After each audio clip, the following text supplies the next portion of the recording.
साई सच्चरित्र नेपाली। यो साई सच्चरित्र नेपालीका नेपाली अनुवादक हुनुहुन्छ श्री विनोद प्रसाद धिताल। निःशुल्क वितरण गरिएको छ साई श्रद्धा परिवार काठमाडौँबाट। अध्याय 20। श्री काका साहेबकी नोकर्नीद्वारा श्री दास गणुको समस्याको विलक्षण समाधान, अद्वितीय शिक्षा पद्धति, ईशोपनिषदको शिक्षा। श्री काका साहेबकी नोकर्नीद्वारा श्री दास गणुको समस्या कसरी समाधान भयो, यसको वर्णन हेमाड पन्तले यो अध्यायमा गरेका छन्। प्रारम्भ। श्री साई मूल रूपमा निराकार हुनुहुन्थ्यो, तर भक्तहरूको प्रेमको वर्षले गर्दा नै उहाँ साकार रूपमा प्रकट हुनुभयो। माया रूपी अभिनेत्रीको सहायताबाट विश्वको बृहत नाट्यशालामा उहाँले एक महान अभिनेता जस्तै भई अभिनय गर्नुभयो। आउनुहोस् श्री साई बाबाको ध्यान र स्मरण गरौँ र फेरि शिरडी गएर ध्यानपूर्वक मध्याह्नको आरती पछिको कार्यक्रम हेरौँ। आरती समाप्त भएपछि श्री साई बाबाले मस्जिदबाट बाहिर आएर एक किनारामा खडा भई बडो करुणा र तथा प्रेमपूर्वक भक्तहरूलाई उदी विभूति प्रदान वितरण गर्नुभयो। भक्तगण पनि उहाँका अगाडि खडा भएर उहाँलाई निहारी चरण छोएर उदीको वृष्टिको आनन्द लिन्थे। बाबा दुवै हातले भक्तहरूलाई उदी दिनुहुन्थ्यो र आफ्नो हातले उनीहरूको शिरमा उदीको टीका लगाइदिनुहुन्थ्यो। बाबाको हृदयमा भक्तहरूप्रति असीम प्रेम थियो। उहाँ भक्तहरूलाई प्रेमपूर्वक सम्बोधन गर्नुहुन्थ्यो। ए भाउ, अब जाऊ भोजन गर। अन्ना, तिमी पनि आफ्नो घर जाऊ। बापू, तिमी पनि जाऊ र भोजन गर। यसरी उहाँ प्रत्येक भक्तसँग कुरा गर्नुहुन्थ्यो र उनीहरूलाई घर फर्काउनुहुन्थ्यो। आहा, कस्ता थिए ती दिन! जुन बिते त यसरी बिते कि फेरि जीवनमा कहिले आएनन्। यदि तपाईँले कल्पना गर्नुभयो भने अहिले पनि त्यो आनन्दको अनुभव गर्न सक्नुहुन्छ। अब म साईको आनन्दमयी मूर्तिको ध्यान गरी नम्रता, प्रेम र आनन्दपूर्वक उहाँको चरण वन्दना गरी यो अध्यायको कथा आरम्भ गर्छु। ईशोपनिषद। एक समय श्री दास गणुले ईशोपनिषदको टीका ईशावास्य भावार्थ बोधिनी लेख्न प्रारम्भ गरे। वर्णन गर्नुभन्दा पहिले उपनिषदको छोटो परिचय पनि दिनु आवश्यक छ। यसमा वैदिक संहिताका मन्त्रहरूको समावेश भएको कारणले यसलाई मन्त्रोपनिषद पनि भन्दछन्। साथै यसमा यजुर्वेदको अन्तिम 40औं अध्यायको अंश पनि जोडिन गएको कारणले यो बाजसनेय यजुसंहितोपनिषद नामले पनि प्रसिद्ध छ। वैदिक संहिताको समावेश हुन गएको कारणले यो ब्राह्मण र आरण्यक अर्थात् मन्त्र र धर्ममा पाइने अरू उपनिषदहरूभन्दा बढी उत्तम मानिएको छ। यति मात्र होइन, अरू उपनिषद त केवल ईशोपनिषद वर्णित गूढ तत्त्वमा नै आधारित टीकाहरू हुन्। पण्डित सातवलेकरद्वारा रचित बृहन्नदारक उपनिषद र ईशोपनिषदको टीका प्रचलित टीकाहरूमा सबभन्दा असल मानिएको छ।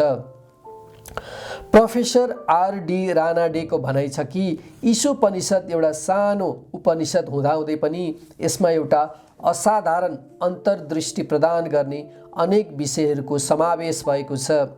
यसमा केवल 18 श्लोकमा नै आत्मतत्त्व वर्णन, आकर्षण र कष्टहरूको संसर्गमा पनि अचल रहने एउटा आदर्श सन्तको जीवनी, पछि सूत्रीकरण गरिएको कर्मयोगका सिद्धान्तहरूको प्रतिबिम्ब तथा ज्ञान र कर्तव्यको पोषक तत्त्वहरूको वर्णन छ। यसको अन्तमा आदर्श र चमत्कारपूर्ण आत्मसम्बन्धी गूढ तत्त्वहरूको सङ्ग्रह छ। यो उपनिषदको सम्बन्धमा छोटो परिचयबाट नै यसको प्राकृत भाषामा वास्तविक अर्थसहित अनुवाद गर्नु अत्यन्त गाह्रो काम हो भन्ने कुरा स्पष्ट हुन्छ। श्री दास गणुले ओबी छन्दमा अनुवाद त गरे, तर त्यसको सार तत्त्व ग्रहण गर्न नसकेका कारणले उनीलाई आफ्नो कामबाट सन्तोष भएन। यसरी असन्तुष्ट भएर उनले कयौं अरू विद्वानहरूसँग शङ्का निवारण गर्नको लागि परामर्श र वाद विवाद पनि धेरै नै गरे, तर समस्या पहिलेकै रूपमा जटिल नै बनिरह्यो र सन्तोषजनक अर्थ भन्न कोही पनि सफल हुन सकेन। यसकारण श्री दासगनु ज्यादै नै असन्तुष्ट भए। केवल सद्गुरु मात्र अर्थ सम्झाउन समर्थ। यो उपनिषद वेदहरूको ठुलो विवरणात्मक सार हो। यो अस्त्रको प्रयोगबाट जन्म मरणको बन्धन छिन्न भिन्न हुन जान्छ र मुक्तिको प्राप्ति हुन्छ। यसकारण दासगनुलाई, जसलाई साक्षात्कार भइसकेको छ, केवल त्यही व्यक्तिले मात्र यो उपनिषदको वास्तविक अर्थ गर्न सक्छ भन्ने विचार आयो। जब कसैले उनको शङ्का निवारण गर्न सकेनन् अनि उनले शिरडी गएर बाबाको दर्शन गर्ने निश्चय गरे।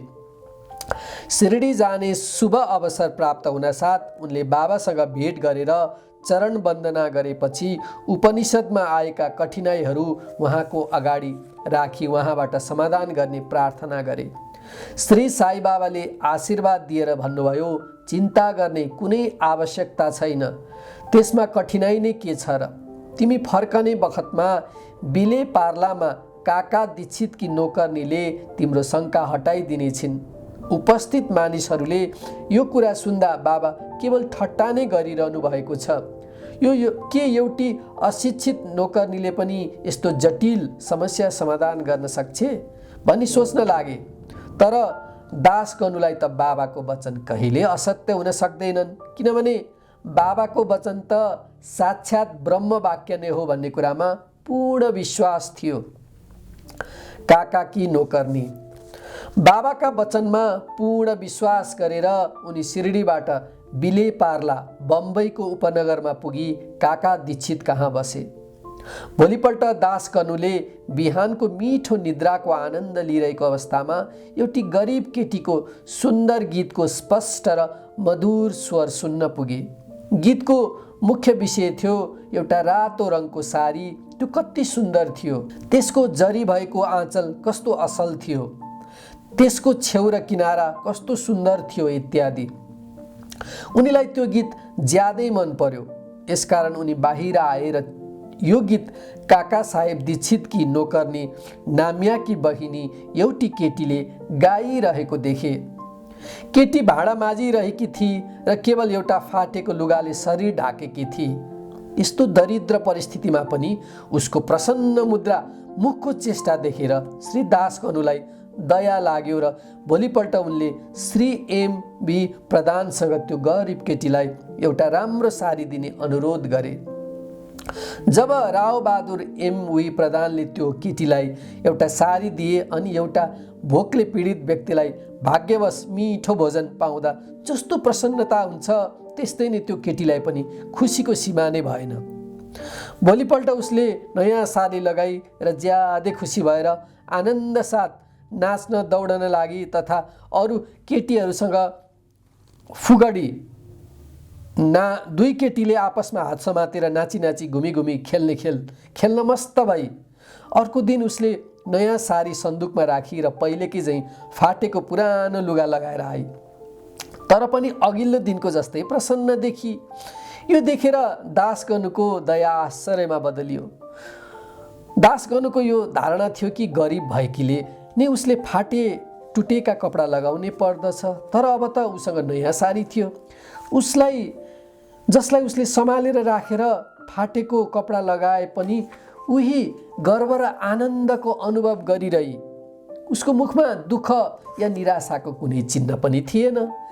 यसरी दासगनुलाई दुःख र सुखको अनुभव केवल मनको स्थितिमा निर्भर गर्दछ भन्ने अनुभव भयो।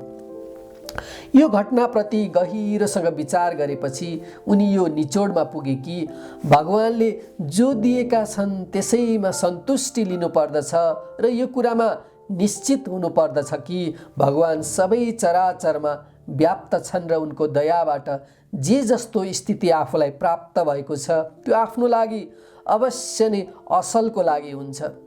यो खास घटनामा बालिकाको गरिबीपूर्ण अवस्था, उसका फाटेका पुराना लुगा र नयाँ साडी दिने व्यक्ति तथा त्यसको स्वीकृति दिने व्यक्ति, यो सबै ईश्वरद्वारा नै प्रेरित काम थियो। श्री दासगणुलाई उपनिषदको पाठको प्रत्यक्ष शिक्षा मिल्यो, अर्थात् जे जस्तो आफूसँग छ त्यसैमा सन्तोष मान्नु पर्दछ भन्ने कथाको सार यो हो कि जे जस्तो हुन्छ सबै उही भगवानको इच्छाद्वारा नियन्त्रित छ। त्यसैले त्यसैमा सन्तुष्ट रहनुमा नै हाम्रो कल्याण छ। अद्वितीय शिक्षा पद्धति। माथि भनिएका घटनाबाट पाठकहरूलाई बाबाको पद्धति अद्वितीय र अपूर्व थियो भन्ने विदित भयो होला। बाबा शिरडीको बाहिर कहिल्यै जानु भएन, तर पनि उहाँले कसैलाई मच्छिन्द्रगढ, कसैलाई कोल्हापुर या सोलापुर साधनाका लागि पठाउनु भयो। कसैलाई दिनमा र कसैलाई रातमा दर्शन दिनुभयो। कसैलाई काम गर्दा गर्दै त कसैलाई निद्रा अवस्थामा दर्शन दिनुभयो र उनीहरूको इच्छा पूर्ण गर्नुभयो। भक्तहरूलाई शिक्षा दिनको लागि उहाँले कुन कुन जुक्ति काममा ल्याउनु भयो भन्ने कुरा वर्णन गर्नु असम्भव छ। यो विशिष्ट घटनामा उहाँले दासगणुलाई बिलेपार्ला पठाएर त्यहाँ काका दीक्षितकी नोकर्नीद्वारा समस्या समाधान गराउनु भयो। श्री दासगणुलाई बाहिर पठाउने आवश्यकता नै के थियो? के उहाँले आफै सम्झाउन सक्नुहुने थिएन भन्ने विचार जसको होला तिनीहरूलाई मेरो भन्नु यो छ कि बाबाले ठिक बाटो नै लिनुभयो। अन्यथा श्री दासगणुले यो अमूल्य शिक्षा त्यो गरिब नोकर्नी र उसको सालीद्वारा कसरी प्राप्त गर्थे जसको रचना स्वयं साईले नै गर्नुभएको थियो। ईशोपनिषदको शिक्षा। ईशोपनिषदको मुख्य देन नीतिशास्त्र सम्बन्धी उपदेश हो। खुसीको कुरा यो छ कि यो उपनिषदको नीति खास रूपले आध्यात्मिक विषयहरूमा आधारित छ जुन यसमा बृहत रूपले वर्णन गरिएको छ। उपनिषदको प्रारम्भ नै सम्पूर्ण वस्तुहरू ईश्वरबाट नै ओतप्रोत छन् भन्ने यही कुराबाट भएको छ।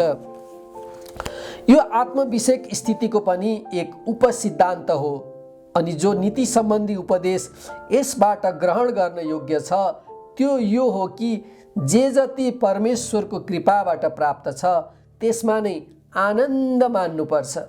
साथै यो दृढ भावना राख्नुपर्छ कि ईश्वर मात्र सर्वशक्तिमान हो र त्यसैले जे जति उसले दिएको छ त्यही नै हाम्रो लागि उपयुक्त छ। त्यसमा यो कुरा पनि स्वाभाविक रूपले वर्णन गरिएको छ कि अर्काको धनप्रति उठ्ने तृष्णाको प्रवृत्तिलाई रोक्नुपर्छ। सारांश यो हो कि आफूसँग जे जति छ त्यसैमा यही ईश्वरको इच्छा हो भनी सन्तुष्ट रहनु। चरित्र सम्बन्धी दोस्रो उपदेश यो हो कि आफ्नो कर्तव्यलाई विशेष गरेर शास्त्रमा उल्लेख गरिएका कर्महरूलाई ईश्वरको इच्छा सम्झेर जीवन बिताउनुपर्छ। यस विषयमा उपनिषदको भनाइ छ कि आलस्यबाट आत्माको पतन हुन जान्छ। फलको आशा नराखिकन कर्म गर्दै जीवन बिताउनेले नै अकर्मण्यताको आदर्श प्राप्त गर्न सक्दछ। अन्त्यमा भनिएको छ कि जो व्यक्ति सबै प्राणीहरूलाई आफ्नै आत्मस्वरूप सम्झन्छ तथा जसलाई सम्पूर्ण प्राणी र पदार्थहरू आत्मस्वरूप भइसकेका छन् त्यसलाई मोह कसरी उत्पन्न हुन सक्छ? यस्तो व्यक्तिलाई दुःखको कुनै कारण हुन सक्दैन। सबै प्राणीहरूमा आत्मदर्शन गर्न नसक्नाको कारणले भिन्न भिन्न प्रकारका शोक, मोह र दुःखको वृद्धि हुन जान्छ, जसको लागि सबै वस्तुहरू आत्मस्वरूप बन्न गएका छन्। त्यो व्यक्ति अरू सामान्य मान्छेहरूको छिद्रान्वेषण, छिद्र खोज्ने काम किन गर्न लाग्छ र? श्री सद्गुरु साईनाथमा अर्पण होस्, मङ्गल होस्। ओम श्री साईराम, ओम श्री साईराम, ओम श्री साईराम। आज अङ्ग्रेजी वर्षको नववर्ष 2024 जनवरी 1। ओम श्री साईराम।